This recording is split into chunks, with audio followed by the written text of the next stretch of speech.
When did you realize the person everyone warned you about was actually trying to protect you?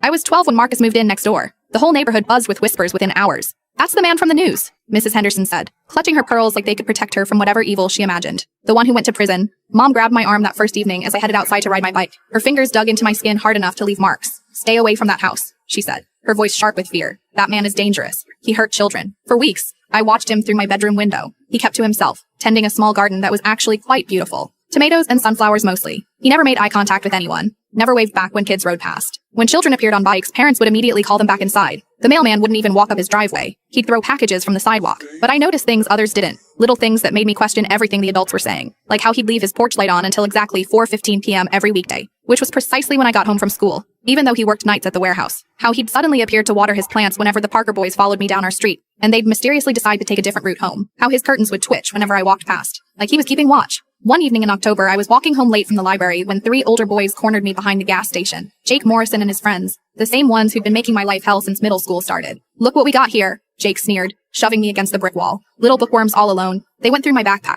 laughing as my books scattered across the dirty pavement. One of them grabbed my math homework and tore it in half. Another kicked my water bottle, sending it rolling into the gutter. "Please," I said, hating how my voice cracked. "Just leave me alone." That's when Marcus appeared. He didn't run or shout. He just stepped out from behind the dumpster, where he must have been taking out trash, and asked quietly, "Problem here?" The boys looked up, and I watched recognition flash across their faces. Jake's cocky grin disappeared instantly. Within seconds, all 3 of them were gone, leaving my things scattered everywhere. Marcus knelt down and helped me collect my books. Up close, I could see the deep sadness in his eyes, lines around them that spoke of sleepless nights. "You should get home," he said gently, handing me my torn homework. "It's getting dark." The next day, Mom was waiting when I got back from school. Her face was white with fury, and I knew immediately that someone had seen me with Marcus. "Mrs. Chen saw you talking to him," she said, her voice shaking. "I specifically told you to stay away from that monster." She marched me straight to Pastor Williams, who sat me down in his office surrounded by crosses and explained in careful, measured words why men like Marcus were dangerous, how they pretended to be kind to gain children's trust, how they studied kids' routines, learned their vulnerabilities, how I needed to report any contact immediately before I became his next victim. But something didn't add up. If Marcus was so dangerous, why did he avoid children completely? Why did he cross the street when kids were around? Why would a predator go out of his way to stay isolated?